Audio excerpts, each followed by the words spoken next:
여러분 안녕하십니까, 진성호입니다. 지금 한국과 일본은 경제 전쟁 중입니다. 중국과 러시아는 어떻습니까? 대한민국 영공에 공군기를 보냈습니다.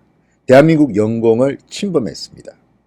자, 그렇다면 세계 4강 중에서 남은 한 나라, 미국입니다. 미국은 어떨까요? 지금 한미 관계가 최악으로 치닫고 있습니다. 오늘 충격적인 보도가 하나 있었습니다. CNN의 특종 보도입니다. CNN은 트럼프 대통령이 한국이 북한 도발을 억제하지 못하고 있다면서 비공식 석상에서 불만을 토로했다고 보도했습니다. 그동안 트럼프 대통령은 공개 석상에서는 북한의 4차례 미사일 또는 방사포 도발에 대해서도 별것 아니다 라는 식으로 말했습니다. 그러나 속으로는 부글부글 끓고 있었던 것으로 보입니다. 문재인 대통령이 이것 하나 처리하지 못하고 뭐하냐, 이런 심정이었을까요? CNN의 충격적인 보도, 트럼프 대통령이 불만이 많다, 대한민국은 북한 하나 처리 못하고 뭐하느냐, 북한의 도발도 억제하지 못하고 뭐하느냐, 이런 불만을 비공개 석상에서 참모들한테 토로했다고 복수의 미 행정부 당국자를 인용해서 특종 보도했습니다. 자, 대한민국 이제 어디로 가야 하는 걸까요? 진성호의 직설 시작합니다. 방송에 앞서 혹시 아직 진성호 방송 구독자가 아니신 분들은 붉은색 구독 버튼을 눌러주십시오. 자, CNN 보도에 따르면 트럼프 대통령은 최근 수개월 동안 한국에 대한 호감을 잃어가고 있다고 말했습니다. 트럼프 대통령은 평양을 억제하는 것을 한국의 역할로 보고 있고, 이를 위해 한국 정부가 제 역할을 다하지 않았다고 생각하고 있다는 것입니다. 자, 행정부 당국자 2명이 이런 설명을 했습니다. 하기야 지금 보면 그런 생각이 들만도 합니다. 트럼프 대통령이 공개적으로는 미사일에 대해서, 북한의 미사일에 대해서 뭐 작은 것들 별 문제 아니다, 폼페이오 장관은 중장거리 미사일 실험만 아니면 괜찮다, 미국 본토나 괌에 도달할 수 있는 미사일만 아니면 괜찮다, 한국, 남한과 북한은 분쟁 중이다, 트럼프는 이런 말까지 했습니다. 하지만 속으로는 트럼프 대통령이 화가 많이 난 모양입니다. CNN의 인터뷰에 응한 이 발언이 저는 눈길일 겁니다. 자, 헤리티지 재단의 한반도 전문가 브루스 컬링러 선임연구원, CNN과의 인터뷰에서 이렇게 말했습니다. 한미동맹은 한국전쟁의 도가니 속에서 피로 버려졌다. 그런데 한미동맹의 모토는 같이 갑시다. 같이 갑시다. 지금도 이 모토를 쓰고 있습니다. 한미동맹의 모토는 같이 갑시다이지 충분히 돈을 받으면 같이 간다는 것이 아니다. 지금 트럼프 대통령은 한미동맹이 아니라 돈을 받고 가겠다는 겁니다.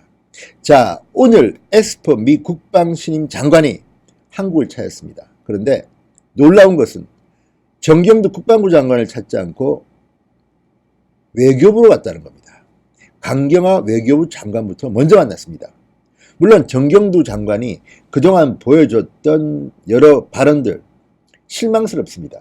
이 사람이 국방부 장관인지 정치꾼인지 모를 정도로 대단히 실망스러운 태도를 보여줬습니다만, 그래도 미국의 국방장관이 한국에 왔으면 한국의 국방장관을 만나는 게 예입니다. 그런데 정경두 국방부 장관을 무시해버렸습니다. 강경화 외교부 장관을 만났습니다.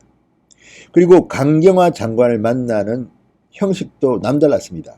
대개 한국과 미국의 장관이 만나면 모두 발언을 공개하고 그 다음에 비공개를 하던 회의를 하는데, 이번에는 아예 모두 발언도 공개하지 않았습니다. 그냥 바로 비공개 회담에 들어갔습니다. 이건 뭘 말하겠습니까? 왜 에스퍼 미 국방장관이 외교부 장관을 먼저 찾았을까? 아마도 기자들이 추측은 그렇습니다. 지금 한미 양국의 군사훈련이나 국방 문제보다는 돈 내놔라, 돈 내놔라, 방위비 분담금 특별협정에 관해서 강경화 장관과 얘기하러 간 게 아닌가, 이렇게 추측하고 있습니다.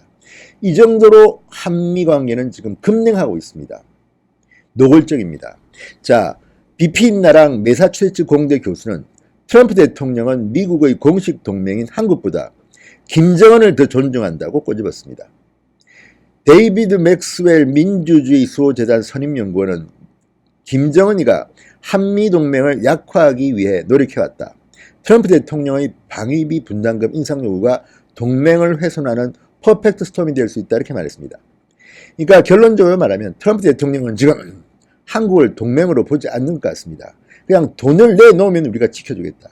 이런 정도로 전락했습니다. 그 책임은 누구에게 있을까요? 트럼프에게 아마 가장 많이 있을 거라고 봅니다. 그 다음은 문재인 대통령입니다. 어떻게 외교를 했길래 이렇게 됐습니까? 워싱턴 정가에서 볼 때 김정은 수석 대변인 역할을 하고 있다는 그런 평가가 나올 수밖에 없는 문재인 대통령의 처신 아니겠습니까? 지금 문재인 대통령은 북한이 저렇게 미사일, 신형 방사포 도발을 해도 말도 못합니다. 말도 못합니다. 일본에 대해서 그렇게 많이 공세를 펴던 것과 비교하면 이게 이상합니다. 지금 대한민국의 주적이 누구입니까? 이런 문재인 대통령의 태도에 트럼프 대통령이 실망해서 열받은 모양입니다. 지금 한미관계는 최악으로 치닫고 있다는 이런 지적이 나오는 것도 그런 이유입니다. 자, CNN은 그렇지만 걱정을 합니다. 거래 관점에서만 한미 동맹을 접근하는 트럼프 대통령 때문입니다. 이 방식은 미국의 이익에도 결코 도움이 되지 않습니다. 자, 트럼프 대통령의 발언을 보면 과연 그가 한국과 같은 동맹국에 헌신할 의지가 있는지에 대한 의구심이 든다. 이렇게 CNN은 보도하고 있습니다.